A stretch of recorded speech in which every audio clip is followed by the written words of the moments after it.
Kung ito ba'y Pilipinas, sige nga, patunayan mo. Kasi ngayon pa lamang patutunayan ko sa inyo na hindi ito Pilipina. Tinatama lang natin yung kalokohang ginagawa mo. Hindi Pilipina. At nadiskubre natin ngayon yan, mga kababayan. Nalaman natin na hindi talaga Pilipina ang dinampot nila. Ngayon, ang hamon ko kay Jay, kung ito ba'y Pilipinas, sige nga, patunayan mo. Hinahamon kita ng isang debate online para magkaalaman tayo. Parating nyo itong video na to kay Mr. Jay. Hinahamon kita ng isang debate. Jay, kung kaya mong patunayan na ito ba ay Pilipina, kasi ngayon pa lamang patutunayan ko sa inyo na hindi ito Pilipina.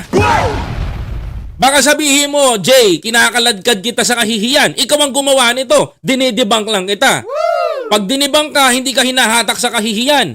Okay? Tinatama lang natin yung kalokohang ginagawa mo. Gusto mo, patunayan ko dito na hindi Pilipina yung dinampot ng LAPD police sa Beverly Hills. Mga kababayan.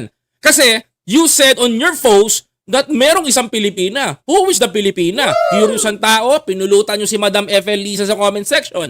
Pinalakpakan ng mga alipor si Maharlika at pinulutan nyo ng pinulutan. Dito mapapatunayan nyo na fake news peddler itong si Mr. Sonsa. Mga kababayan ko. Paano? Gusto nyo malaman? Tingnan nyo ito mabuti, mga kababayan. Sino ang dinampot ng LA Police, mga kapatid? Ito. Ayan. Literally, mga kababayan ko, nakita nyo na. Kahawig ba? Kapustura ba? Mga kababayan ko, lakihan natin para makita ng mga kababayan natin. Ayan! Ngayon, ang tanong ko, Jay, fake news ka ba o hindi?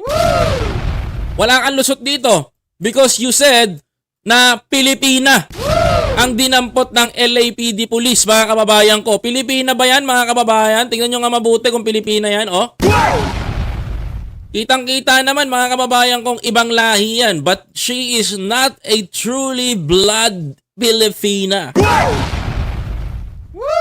Diba? Mga kababayan, ang layo sa itsura. Mga kapatid, ang layo. Yan yung pinakakalat ni Sonsa. Tingnan nyo mabuti, mga kababayan ko, kung ikukumpara natin. Talagang sinadya nilang laruin yung utak ng taong bayan. Ayan, kitang-kita ninyo. Sinadya nilang laruin ang isipan ng mamamayang Pilipino, mga kapatid, para makapanira lang ng ibang tao, mga kababayan. Ngayon, mga kababayan ko, natukoy na natin yung fake news nila.